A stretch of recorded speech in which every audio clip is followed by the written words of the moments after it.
नमस्कार दोस्तों, words in pixels Hindi channel में आपका स्वागत है। आइए बात करते हैं महान महाकाव्य रामायण की कुछ अनसुनी कहानियों के बारे में। अयोध्या भगवान श्री राम से जुड़ा शहर महाकाव्य रामायण के शुरुआती बिंदु के रूप में कार्य करता है। क्या आप जानते हैं कि भगवान राम की एक बहन भी थी?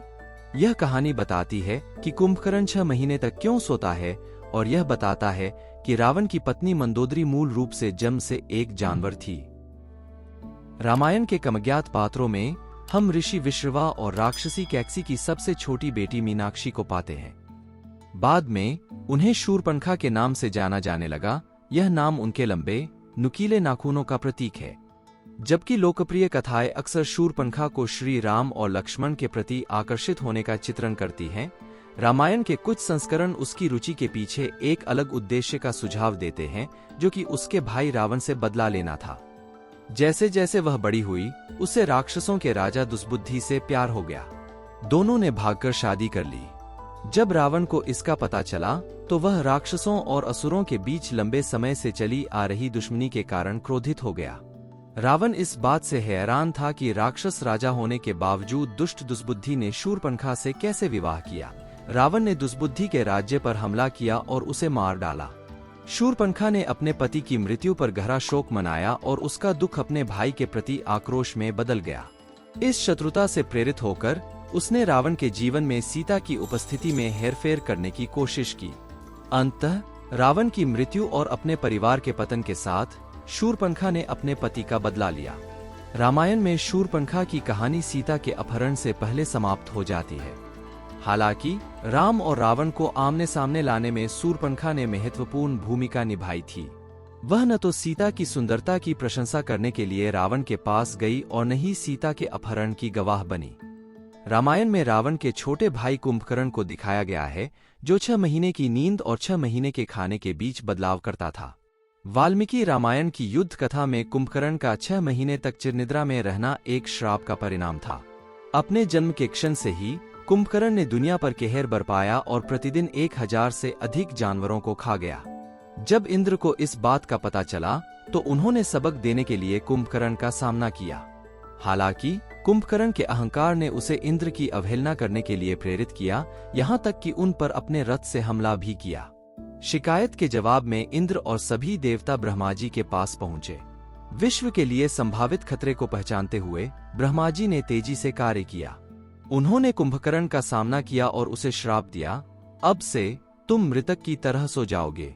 जब रावण को यह पता चला, तो उसने ब्रह्मा जी से मुलाकात की और कुंभकर्ण के श्राप को कम करने के लिए प्रार्थना की। ब्रह्मा उस श्राप के लिए सहमत हुए, जिसके तहत कुंभकर्ण की जागरूकता 6 महीने तक सीमित थी। उन 6 महीनों के दौरान वह जागता था, संतुष्ट होने तक खाता था और फिर अगले 6 महीनों के लिए सो जाता था। महान शक्तियों के साथ पैदा होने के बावजूद कुंभकर्ण के दुरुपयोग ने उसे एक राक्षसी व्यक्ति में बदल दिया, जिसे अक्सर आलस्य के उदाहरण के रूप में उद्धृत किया जाता है। रावण की पत्नी और लंका की रानी मंदोदरी की उत्पत्ति दिलचस्प थी।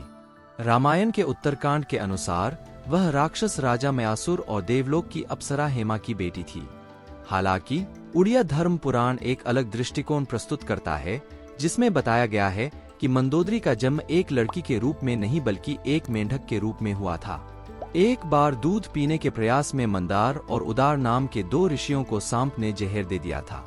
उन्हें बचाने के लिए एक मेंढक उनके दूध में कूद पड़ा। इस कृत्य से अनजान ऋषियों ने मेंढक को श्राप दिया, जो बाद में वेंगावती नामक एक सुंदर लड़की में बदल गई।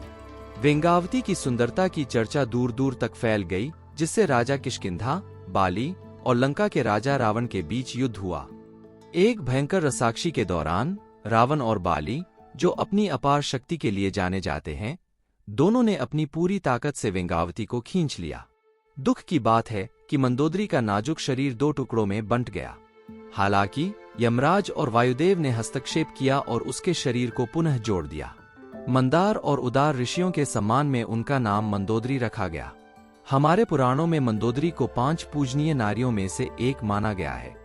द्रौपदी, कुंती, अहिल्या और तारा के साथ वह हमारी पौराणिक कथाओं में सम्माननीय स्थान रखती है। एक राक्षस की पत्नी होने के बावजूद मंदोदरी अच्छाई पर दृढ़ रही। उन्होंने रावण से आग्रह किया कि वह माता सीता की तरह अपना हट छोड़े और धार्मिकता अपनाए। मंदोदरी समझ गई कि रावण की शक्ति कभी भी भगवान राम पर हावी नहीं हो सकती।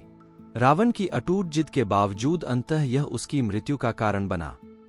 रामायण के दौरान ऐसे कई पात्र हैं जिनकी कहानियों और उत्पत्ति का उल्लेख नहीं किया गया है। यदि आप ऐसे किसी चरित्र के बारे में जानते हैं तो बेझिझक कमेंट सेक्शन में अपनी जानकारी साझा करें।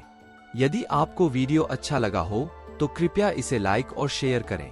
अधिक मनोरंजक कथाओं के लिए वर्स इन पिक्सेल्स हिंदी को सब्सक्राइब करें। जय श्री राम।